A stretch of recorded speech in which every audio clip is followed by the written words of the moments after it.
In this video, I'm going to talk about business English.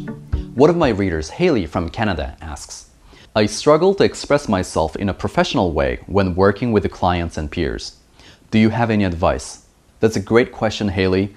Just because you are conversationally fluent in English does not mean you can immediately speak English in a professional manner.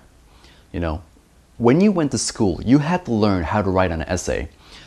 In the same way, you have to learn how to speak in a professional way. You have to learn how to speak business English, but it's a skill you can learn. In business English, you need to know the industry standard words. You also need to know and follow the convention of your industry and your corporate culture. You need to know how to speak formally and informally, and you also need to know the subtlety of using different words. For example, which one sounds better to you?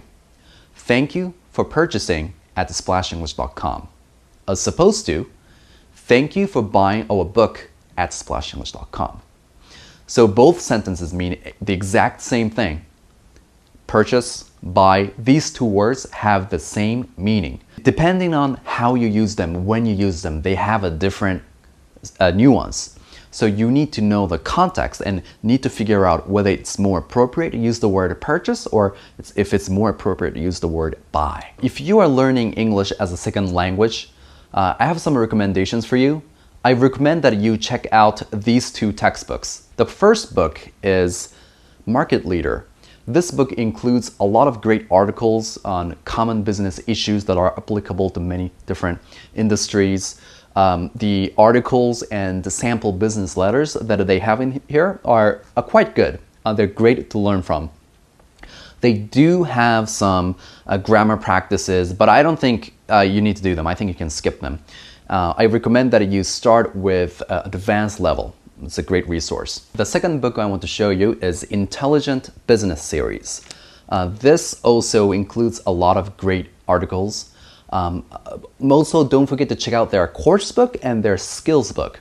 The skills book contains some speaking practices. They give you a certain situation and you have to act them out. So it is great to use if you are doing some group studies or if you're studying with a partner.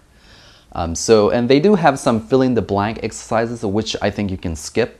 But it's a great book to use if you want to focus on the scenario-based speaking practices. And I recommend you check out upper intermediate and advanced levels. If you don't want to spend your money on textbooks, you can always listen and emulate others who speak better than you. Whenever you talk with a professor, sales representative, or customer support, notice how they speak. What words do they use? What phrases do they use? Jot them down and notice how they made you feel. Depending on your job title and your industry, sometimes you want to be more friendly, sometimes you want to be cold, sometimes you want to be more professional. You want to start thinking about how you're presenting yourself to others. And the best way to figure that out is to observe how others present themselves to you. So for example, me, Josh from splashenglish.com. In my mind, I might be thinking, oh, I'm this emotional, loving person ever. That's what I might be thinking inside my head, but actually that's not how I appear or how I present myself to my students. My students might say, oh, I'm very prescriptive, I'm very direct, and I mix in some goofy humor. That's the style of my teaching. So you want to figure out how you want to present yourself to others by looking at how others do it. If you live in an English-speaking country, you have an advantage. But even if you don't live in an English-speaking country, you can still go to Google or YouTube and find people that you can emulate. So for example, go to Google or YouTube and type the name of a person podcast, the name of a person interview, or the topic or the name of industry interview, topic podcast. Type those in and you can find a lot of resources. So for example, if I'm interested in tech, I might type Eric Schmidt interview. Eric Schmidt is the executive chairman at Google. So I will find one of his interviews. I will listen to his style of speech. I will listen to the phrases and words that he uses again and again.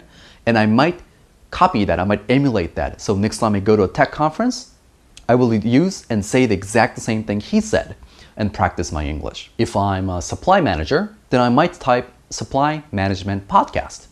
And I could learn more about supply management. I could meet and talk to people who are also supply managers like myself. In the question you asked about how to talk to a client, and not really knowing your industry, I think it's a little bit difficult to make a specific recommendation because the way you talk to a prospective customer is very different from the way you talk to a patient at a hospital.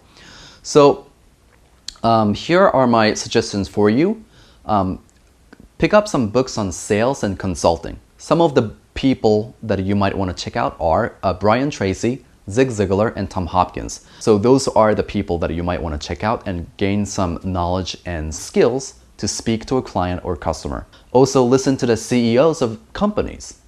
Also check out some book authors. Whenever a new book comes out, whether a fiction or non-fiction writer, usually they do an interview with the author. So you could watch how the author talks about his work.